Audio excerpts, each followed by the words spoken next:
Hello everyone, welcome to R S three classes. Student, आज की class हमारी most important है। हम कुछ महत्वपूर्ण टॉपिक का डिस्कशन करेंगे जो एग्ज़ाम के दृष्टि से मोस्ट इम्पॉर्टेंट है। आप लोग इसे ध्यान से देखिएगा। ये सब जितने भी टॉपिक इसमें दिए गए हैं इस नोट्स में, तो हर एक एग्ज़ाम में आते हैं। तो चलिए हम लोग क्लास स्टार्ट करते हैं।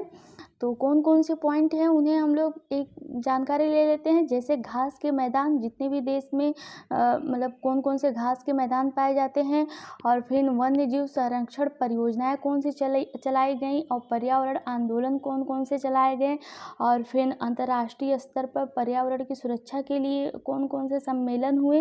तो उन्हीं सब टॉपिक का हम लोग आज डिस्कशन करेंगे। तो आप लोग लास्ट तक ज़रूर बने रहिएगा। तो चलिए हम लोग स्टार्ट करते हैं। सबसे पहले हम लोग घास के मैदान को देखते हैं। तो उष्णकटिबंधीय घास के मैदान, कौन कौन से उष्णकटिबंधीय घास के मैदान होते हैं और किस देश में पाए जाते हैं उन्हें देख लेते हैं। तो घास के मैदान और स्थान, तो कंपास यह कहाँ पाया जाता है? दक्षिण पूर्व ब्राज़ील में पाया जाता है कंपास। और पार्कलैंड यह उत्तरी क्षेत्र अफ्रीका में पाया जाता है। यह जो अफ्रीका का उत्तरी क्षेत्र होता है वहाँ पर मतलब पाया जाता है यह पार्कलैंड घास का मैदान। और सेल्वास कहाँ पाया जाता है? तो यह अमेजन बेसिन में पाया जाता है। और सवाना कहाँ पाया जाता है? तो पूर्वी अफ्रीका में पाया जाता है। यह पूर्वी अफ्रीका के यानी क्षेत्र वाइज देखेंगे तो सूडान में पाया जाता है। और फिर लानोस यह कहाँ पाया जाता है? तो वेनेजुएला में पाया जाता है। तो ये सब उष्णकटिबंधीय घास के मैदान थे।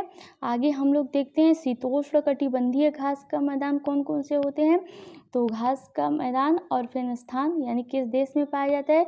तो पंपास, वह कंपास था और यह पंपास है। तो इसमें डिफरेंस आप लोग ज़रूर समझिएगा।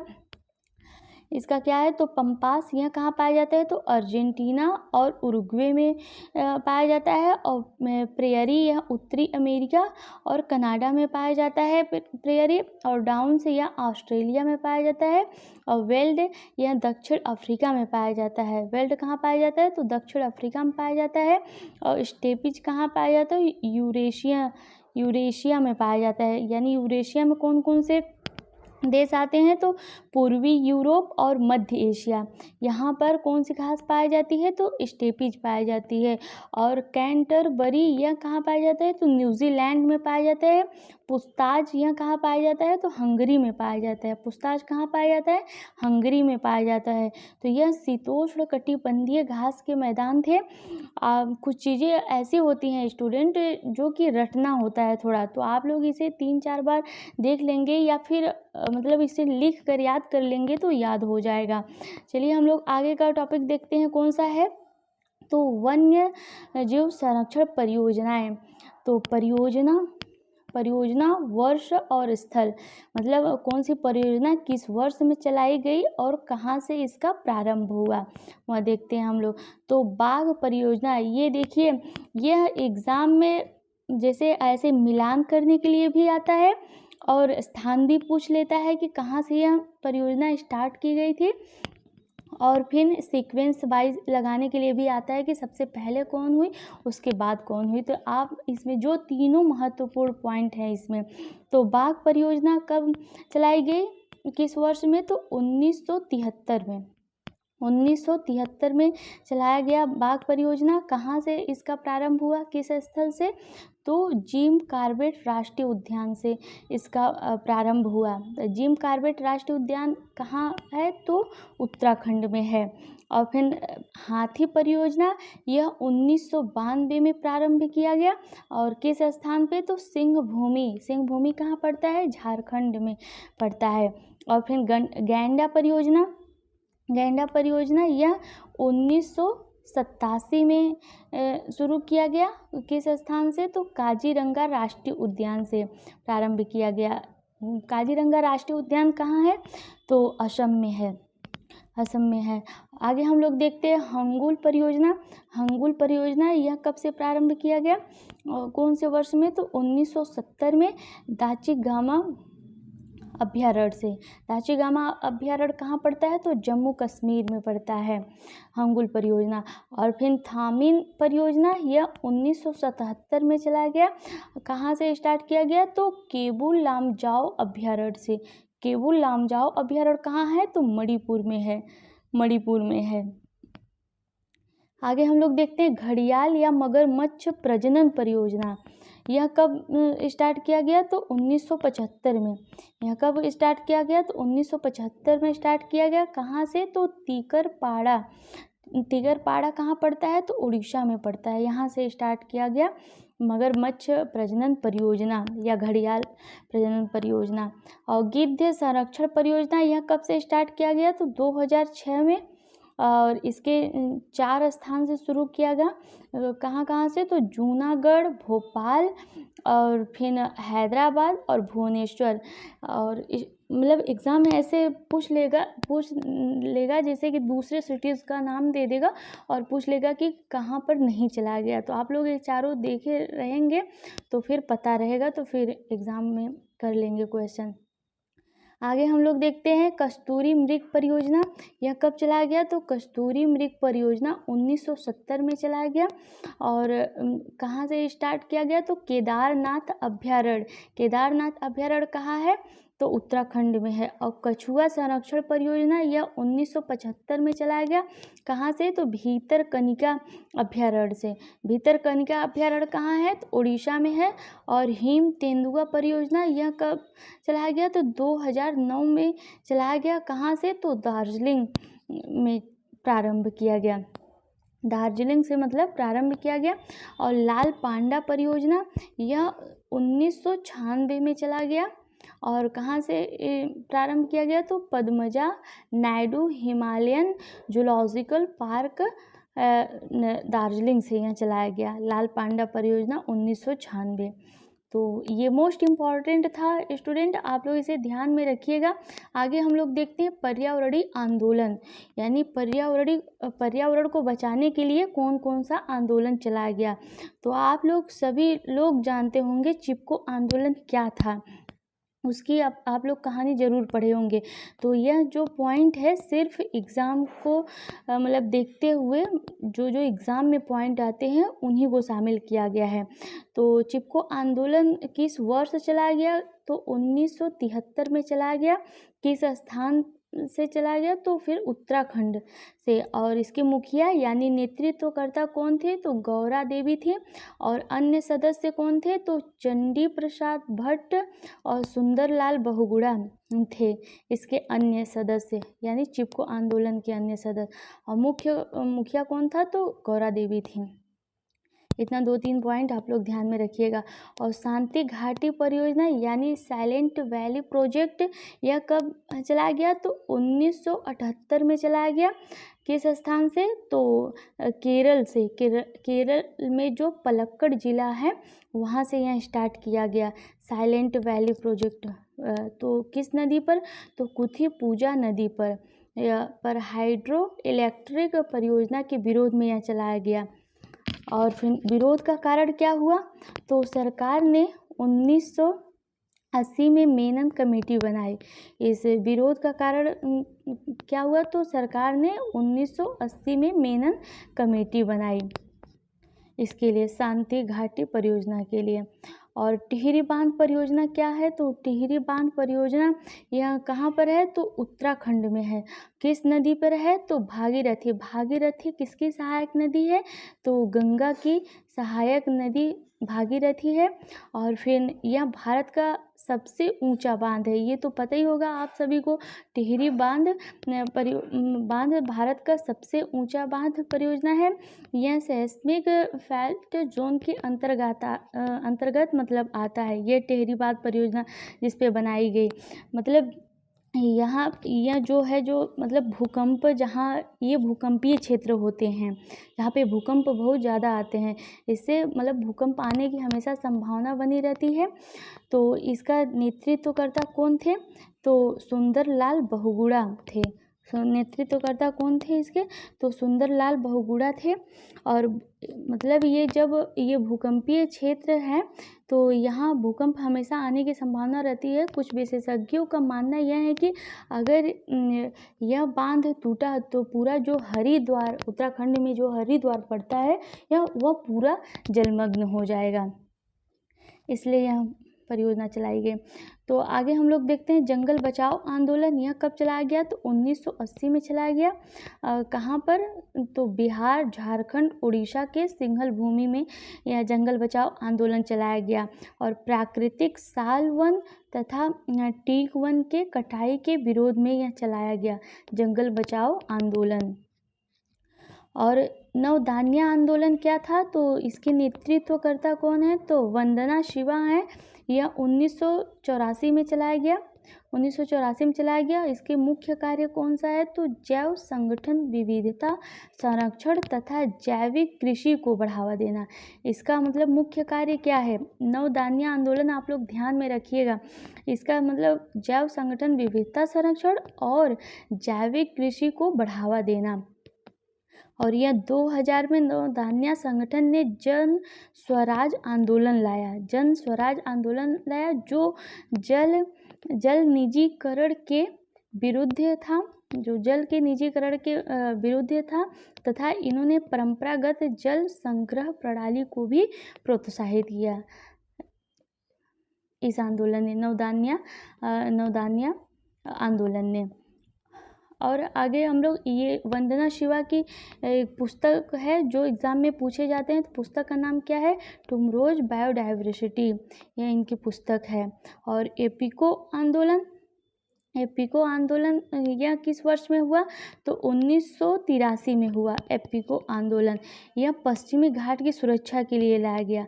पश्चिमी घाट जो सह्याद्री जो घाट है तो वह कितना मतलब सेंसिटिव है आप लोग जानते ही हैं।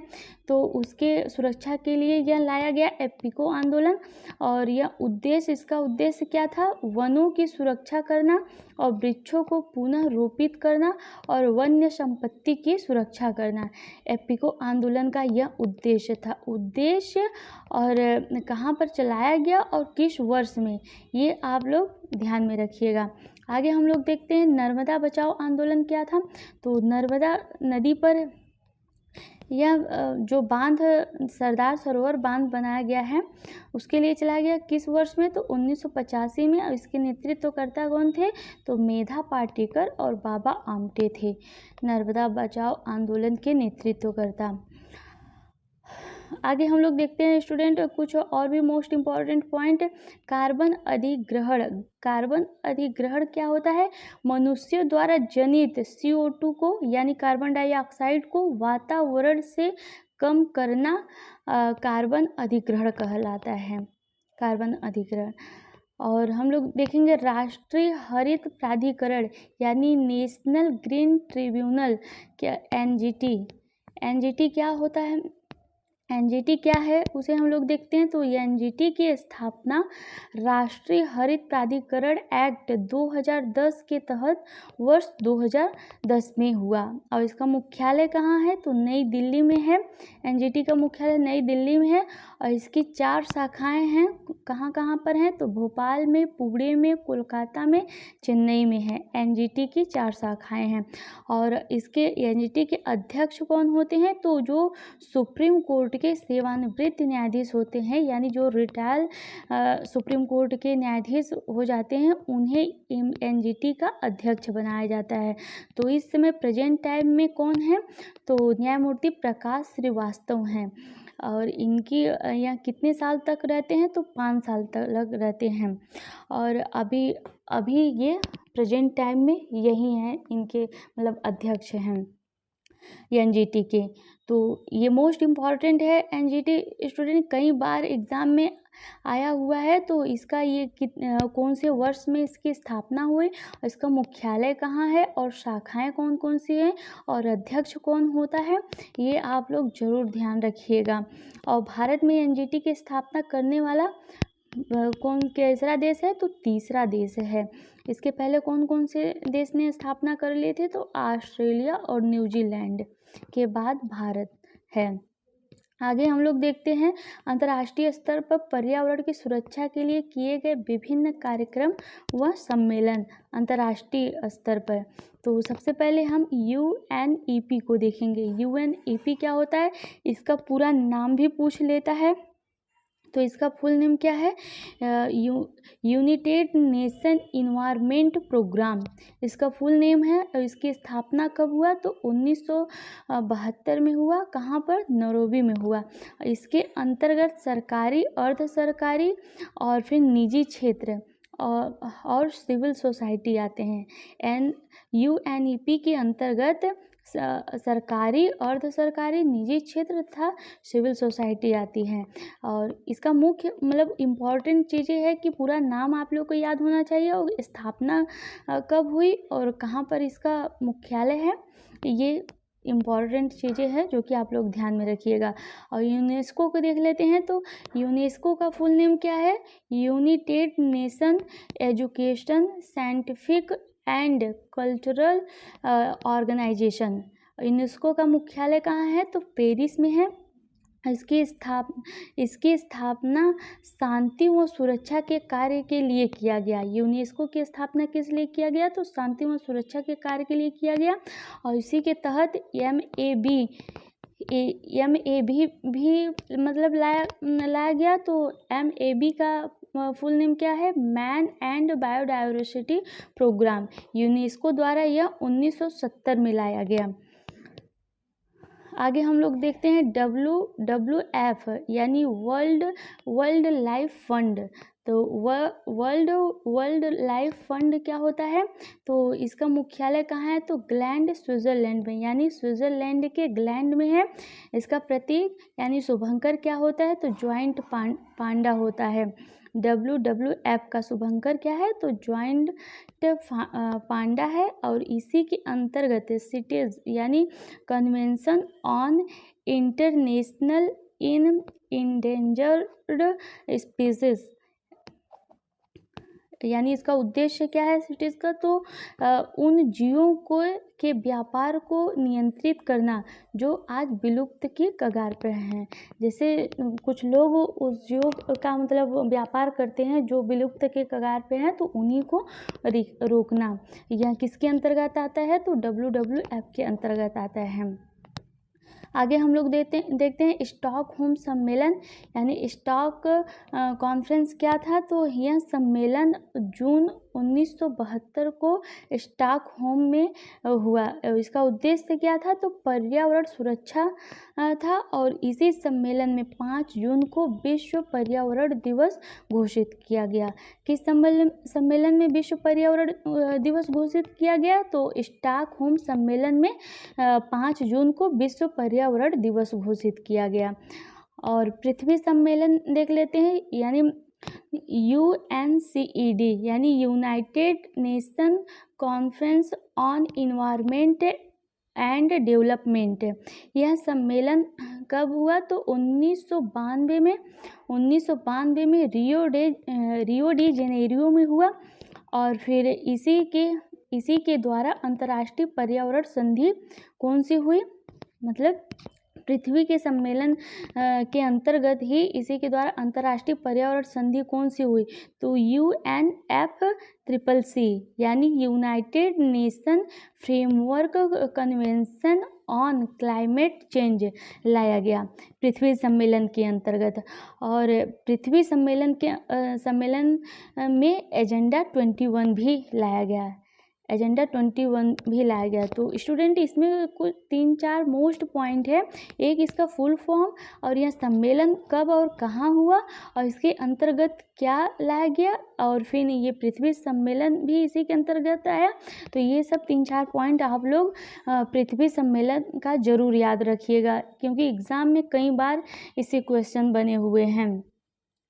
आगे हम लोग देखते हैं बेसल सम्मेलन क्या है, तो यह सम्मेलन 22 मार्च 1989 में बेसल में हुआ।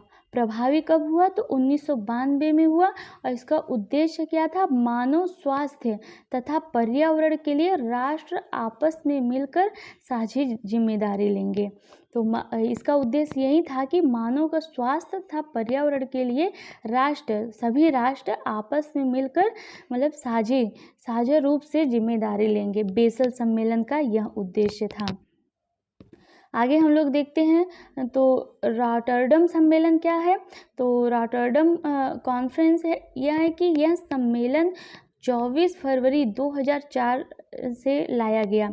रॉटरडम सम्मेलन, इसका उद्देश्य क्या था? मानव स्वास्थ्य तथा पर्यावरण के लिए राष्ट्र आपस में मिलकर साझी जिम्मेदारी लेंगे, इसका भी उद्देश्य यह था।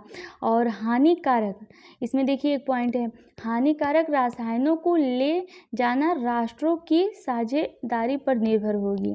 मतलब रासायनिक जो हानिकारक चीज़ें हैं और सभी राष्ट्रों को मिलकर ख़त्म करना, यह सब लोगों की जिम्मेदारी है। आगे हम लोग देखते हैं CBD। CBD क्या है? Convention on biodiversity. तो इसका उद्देश्य क्या है? जैव विविधता संरक्षण और फिर जैव अवयवों का सतत उपयोग है, CBD का यह उद्देश्य है। आगे हम लोग देखते हैं पर्यावरण से संबंधित प्रमुख अधिनियम। कौन कौन से पर्यावरण से संबंधित प्रमुख अधिनियम बनाए गए। इसके पहले मैंने जो क्लास लिया था उसमें भी प्रमुख अधिनियम बताए थे और ये भी जो कुछ चीज़ें मतलब बच गई थी उन्हें यहाँ पे शामिल किए हैं। तो आप लोग इसे ध्यान से देखिएगा, ये भी मोस्ट इम्पॉर्टेंट है, कई बार एग्जाम में पूछे गए हैं। तो वन्यजीव संरक्षण अधिनियम यह कब आया? तो 1972 में आया। और फिर जल प्रदूषण निवारण एवं नियंत्रण अधिनियम यह कब आया? तो 1974 में आया। और वायु प्रदूषण निवारण और नियंत्रण अधिनियम यह कब आया? तो 1981 में बनाया गया। और फिर जैव विविधता अधिनियम यह कब बनाया गया? तो 2002 में बनाया गया। और वन्य अधिकार अधिनियम यह कब बनाया गया? तो 2006 में बनाया गया। 2006 में बनाया गया। स्टूडेंट, यह कुछ मोस्ट इम्पॉर्टेंट टॉपिक थे एग्ज़ाम को मतलब देखते हुए, जितने भी एग्ज़ाम में पूछे जाते हैं प्रीवियस पेपर मतलब देखे हैं हम पर्यावरण का, तो जो जो एग्ज़ाम में पूछे जाते हैं उन्हीं सब पॉइंट को इसमें शामिल किया गया है। आप लोग मेरे क्लास को लाइक सब्सक्राइब कमेंट ज़रूर कर दीजिएगा, बहुत मेहनत लगती है बनाने में। और चलिए क्लास ख़त्म करते हैं, धन्यवाद।